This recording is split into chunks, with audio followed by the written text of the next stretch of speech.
In this lecture, you will download and install Visual Studio, an application you can use to write and run your programs.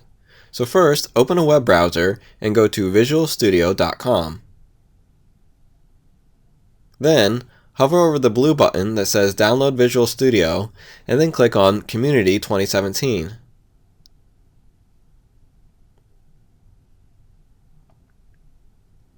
This will download an exe file you can use to install the program. You may get a warning message because it's an exe file, which can be dangerous if it's from an unknown source, but since we are downloading this directly from Microsoft, we can go ahead and bypass the warning. Once the download completes, run the file.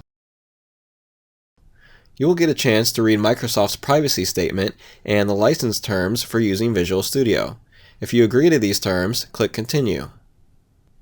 Eventually, you'll get this screen, where you can choose what components of Visual Studio you want to install.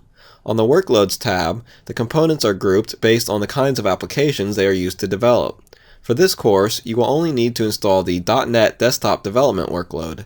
You can always install other workloads later if you decide to do other kinds of development, so for now, just select the .NET Desktop workload and then click the Install button.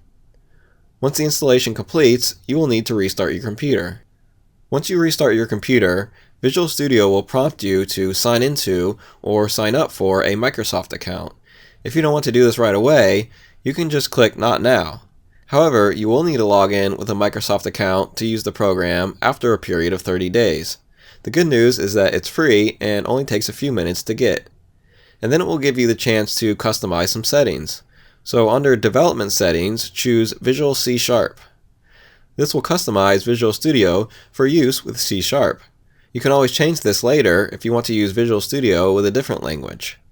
Okay, so then just choose a color theme and click Start Visual Studio. Alright, so in this lecture, you learned how to download and install Visual Studio. In the next lecture, I will help you write your first C# program.